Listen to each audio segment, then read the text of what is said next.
Ce soir, les tables de ce café sont décorées d'une façon atypique. En guise de couvert, ces petits récipients en cuir. Côté cuisine, le menu est exquis. Bananes pesées, akra, maïs bouillis, riz djonjon, griot et sans oublier cette bol de pickles. Et tout se déroule au rythme de Nemours Jean-Baptiste, le compas.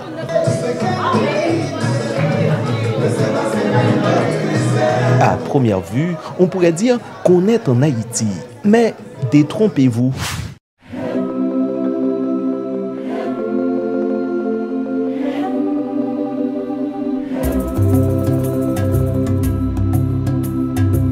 Nous sommes en plein cœur de la ville de Montpellier, au sud de la France. Ce soir, au Café Théo, on doit vous dire que cette activité est faite dans l'objectif pour mettre en valeur la cuisine haïtienne. Donc, vous allez goûter, vous allez voir, normalement, vous allez faire vos retours. De fait, les retours ne tardent pas à tomber. Cette bolivienne est conquise du bouillon cabri haïtien.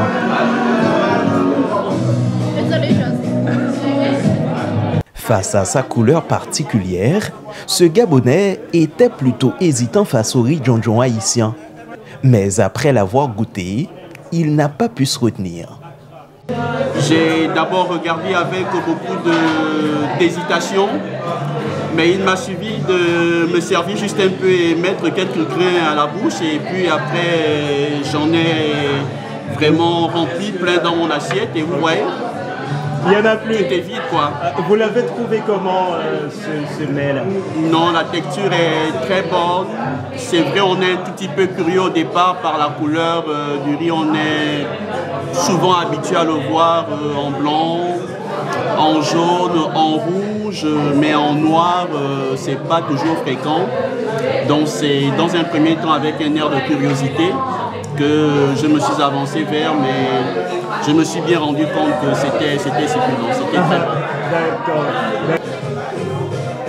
Pour bien déguster le riz djonjon haïtien, ce Français le mélange avec un peu de pickles et ça donne un goût indescriptible.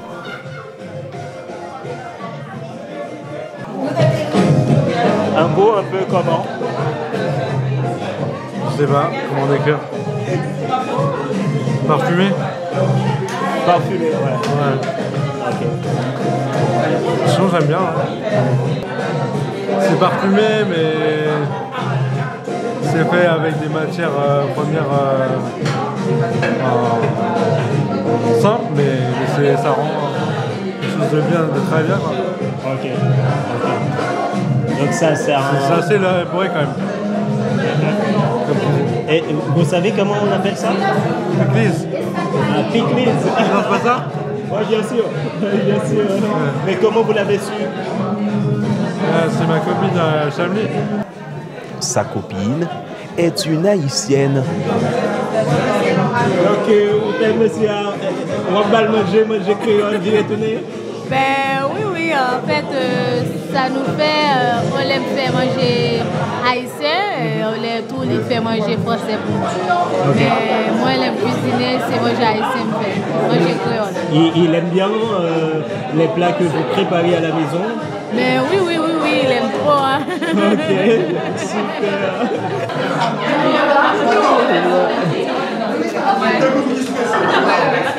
Un peu curieuse, ces deux Françaises, conquises par les plats haïtiens, veulent tout de même savoir comment s'est préparé le fameux bouillon que les étrangers assimilent souvent à de la soupe.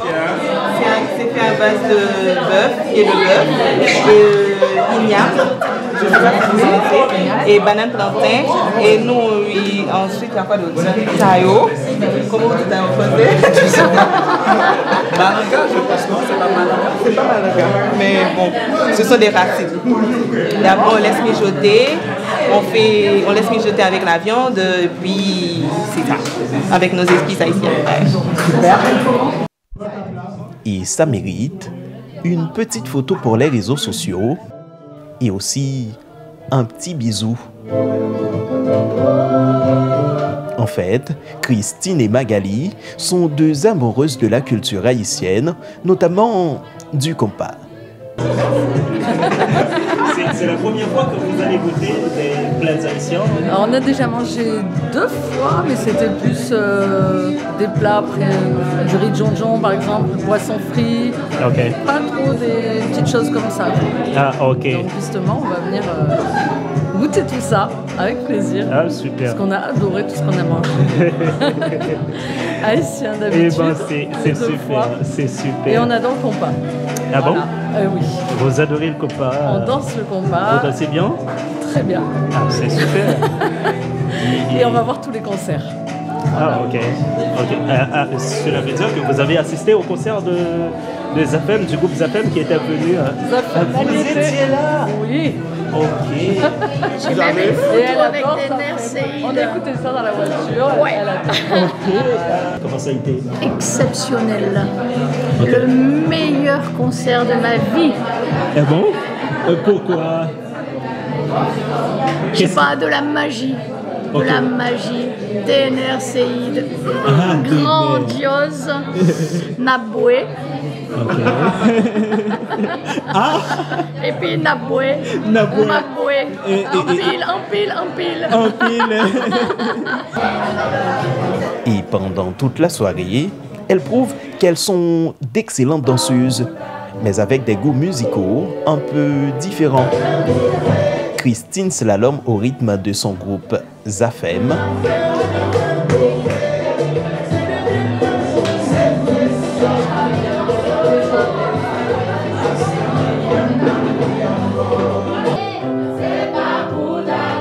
Magali est sur un piédestal sur le son d'Alain Kavé, ou plutôt du groupe Soleil.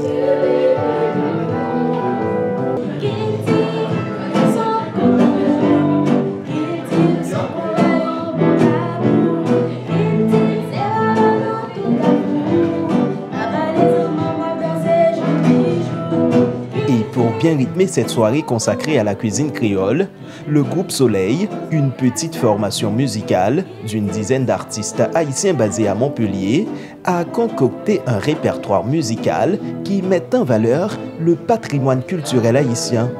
Un choix bien calculé, explique la jeune chanteuse et psychologue Thalia Barbeau.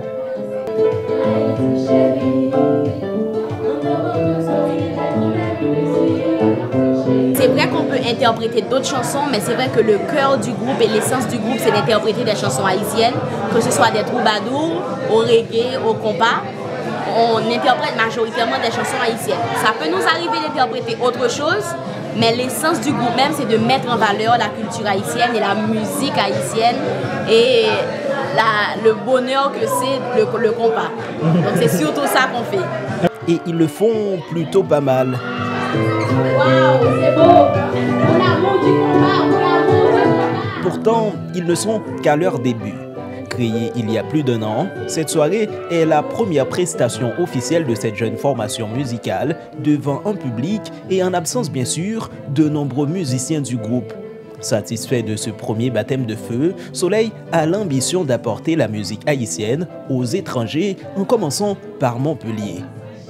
Le but, c'est de faire des petites activités comme ça pour nous permettre de nous mettre à l'aise avec le public et éventuellement, peut-être dans un futur, on pourra jouer dans des cafés, d'autres cafés de Montpellier, peut-être dans d'autres villes, mais ça, c'est pour un futur lointain.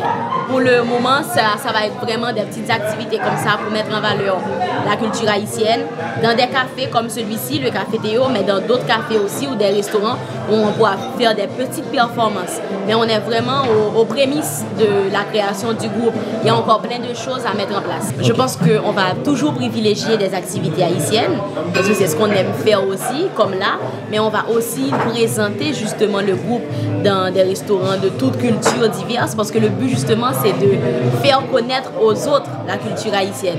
Et donc ça sera quand même essentiel pour nous de jouer, de performer pour tout le monde en France, quelle que soit la culture ou l'origine des activités. prête à distribuer un petit bout d'Haïti partout en France par le biais de la musique. Cependant, la jeune artiste vivant en terre étrangère depuis environ 8 ans est un petit peu nostalgique de sa terre natale. C'est pas très visible, c'est un petit peu estompé, mais c'est un soleil. Pour se conforter, elle se fait tatouer Haïti sur la peau avec un élément évocateur. Et donc, c'est une signification qui est assez profonde. Haïti, terre de lumière, hein, on le sait très bien. C'est pour ça que j'ai décidé de faire un soleil, parce que je pense qu'il faut garder ce feu en nous, ce soleil qui a une signification tellement énorme. C'est de l'énergie, c'est de la puissance, c'est ce qui permet à nos ressources aussi de fleurir de plus en plus. Donc voilà, Haïti, terre de lumière, Haïti. Encore, toujours, et pour toujours.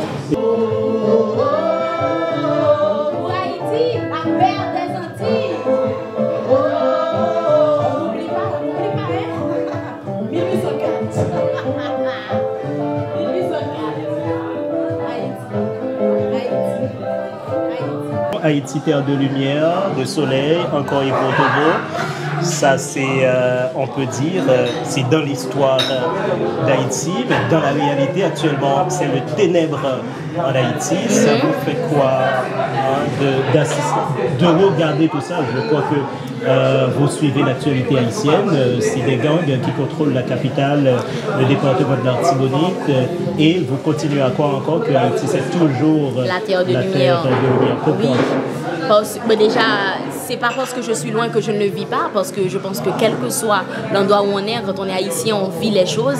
Et puis j'ai des proches aussi, j'ai ma famille, j'ai mes parents qui vivent en Haïti, donc c'est extrêmement pénible. Je pense qu'Haïti a une grande histoire et c'est pas moi qui vais vous expliquer l'histoire d'Haïti, mais si on est dans cette situation aujourd'hui, c'est parce que justement on est un pays puissant, qu'on essaye constamment d'anéantir et de pousser dans les ténèbres, mais je suis confiante que la génération qui arrive, dont la mienne, on peut justement travailler pour faire ressurgir justement le feu d'Haïti et la terre de lumière. Donc je pense que quelles que soient les ténèbres qu'on peut affronter, on est toujours là. Et c'est quelque chose qu'on le remarque, nous toujours là. Mais oui, et puis peut-être que comme... De la résilience, justement, c'est aussi le cas de Kainos Service Traiteur et Plus, l'initiateur de ce spectacle Cuisine Créole, avec pour objectif de promouvoir la gastronomie haïtienne, mais pas que. C'était en 2022 au Gonaïve que Kainos avait fait son lancement officiel. Et pour l'occasion, Zomaïti News avait réalisé ce beau reportage. Sous les bois, c'est au rythme du troubadour que les convives sont accueillis. D'abord, ils sont plongés au beau milieu d'un décor inhabituel. En lieu et place des ampoules, on allume ça. Sur les tables, des couverts traditionnels, gobelets, assiettes émaillées et surtout cette couche à eau, un objet emblématique de la culture haïtienne qui s'impose au beau milieu de chacune des tables. Des ornements qui sont pratiquement inconnus de cette génération. Devant une telle décoration, Gerdeline Dieudonné est éblouie. Vivant actuellement en France, Sabrina Rosemont, la responsable, n'abandonne pas ce beau projet. Malheureusement, le pays ne va pas permettre de nous tourner pour le moment, on dit comme ça, mais on pense que l'équipe Haïti son équipe que m'a toujours gagné sous cœur et son équipe qui est toujours disponible pour moi. Mais là, nous commençons son projet qui commence à établir et qui prend vie bientôt. Donc, après le premier lancement, c'est de l'autre côté, de Paris, de Lyon. Donc, voilà.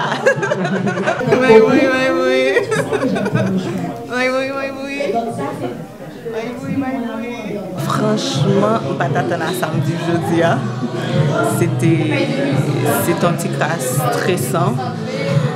Voilà, on n'a pas besoin de produits, j'en ai besoin de langue, il y a un matériel que nous avons manqué, il y a tenu, nous pas gagné, mais quand même, nous disons, on va le faire. On va le faire et vraiment, au retour que nous joignons, l'équipe que nous joignons avec moi, c'est une équipe qui est extraordinaire. Moi-même seulement, je ne suis pas capable, ce qui est sûr, mais une équipe ici là tout qui est extraordinaire et donc nous joignons un feedback qui est extraordinaire aussi. Des retours positifs, même si le côté biologique des produits n'était pas au rendez-vous. Car pour préparer des plats typiquement haïtiens, il faudrait aussi que les produits viennent d'Haïti. Mais la jeune chef de cuisine assure que le secret est plutôt dans la préparation. Même si nous pas jouons des bagages qui bio, mais façon que nous préparons l'épice, façon que nous mettons cœur nous là-dedans, vient faire que nous sentons la caille. Par contre pour vous, comme on a senti goût maïa, même si nous faisons maï bouilli, malgré maïa a d'autres goûts trop douces, mais nous avons un petit goût l'ail, un petit goût poireau, un petit goût haïtien là-dedans. Donc c'est plus épice. J'en ai utilisé épices, technique nous utilisé qui est différent. De fait, le maï bouilli a ravi l'estomac et l'esprit de ce Congolais qui souhaite bien l'essayer à chaque fois qu'il aura l'occasion. Le bouillon et autre chose était très bon. Alors le maïs a été meilleur parce que c'est ma toute première fois de goûter un maïs bouilli avec de l'huile et du sel. C'est ça.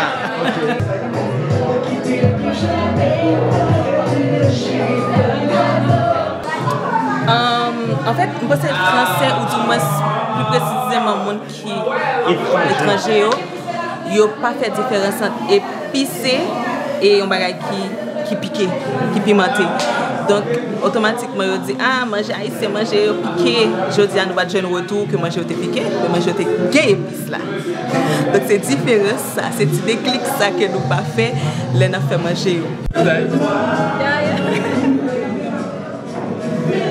C'est pas facile de pouvoir retrouver l'ambiance haïtienne, c'est pas facile de se sentir chez soi en étant à l'extérieur. Donc je pense que c'était une très belle activité et j'aurais aimé que cette activité soit beaucoup plus régulière. C'est très intéressant et je félicite le groupe qui a pris cette initiative. Ok. Tu as dégusté quoi comme plat haïtien aujourd'hui particulièrement? Aujourd'hui, il y avait beaucoup de choses qui me rappellent mon pays. Il y a par exemple les tablettes créoles, pistaches, il y a bouillon, il y a maïs grillé, maïs boucané, maïs bouilli, il y avait du riz et poisson, et il y a aussi du riz avec de viande de porc, donc c'est des plats vraiment créoles.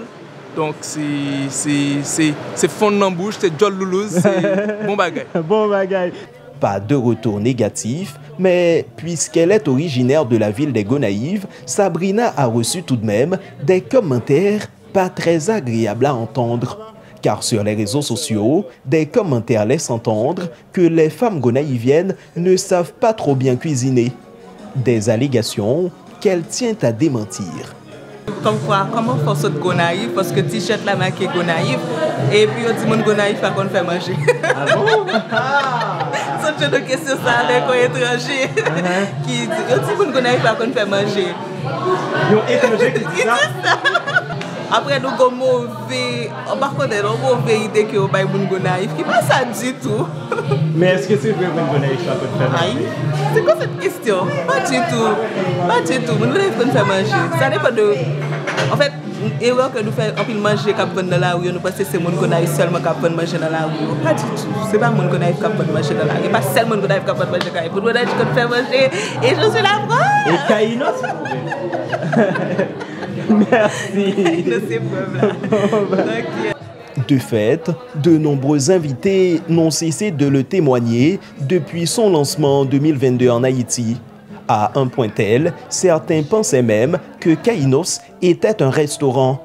Sabrina tient à préciser qu'il n'en est pas un, mais bien plus qu'une simple entreprise événementielle spécialisée dans la cuisine créole.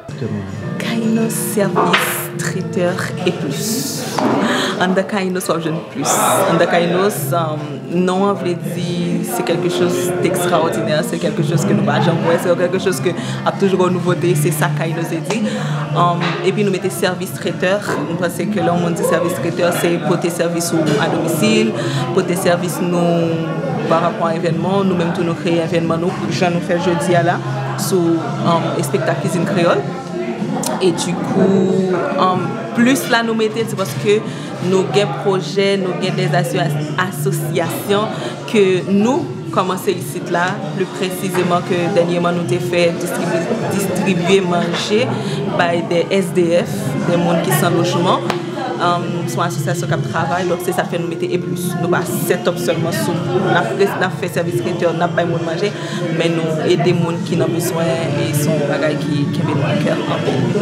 Parallèlement à son projet d'implanter Kainor Service Traiteur dans plusieurs villes en France, la jeune chef de cuisine écrit actuellement un livre sur la cuisine créole. Un ouvrage qu'elle aurait bien aimé rentrer en Haïti pour sa vente signature, mais impossible vu le contexte actuel. Pour des Haïtiens qui sont, comme elle, contraints de vivre loin des personnes qui leur sont chères, elle envoie un message spécial.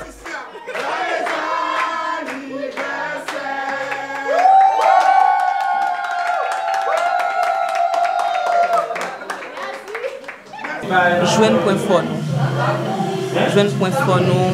Depuis nous joindre point fort nous, parce que nous sommes extraordinairement puissants. Peu importe ce qu'on traverse, aux jeunes passions, aux jeunes soeurs aimées, on est puissant dans le monde là, on est puissant par rapport à ce qu'on fait et on est des gens qui sont extraordinaires. Reste à savoir maintenant si le public français aura intéressé des services de Kainor Service Traiteur. Mais l'équipe, quant à elle, est prête à saisir la moindre opportunité pour mettre en valeur l'art culinaire haïtien.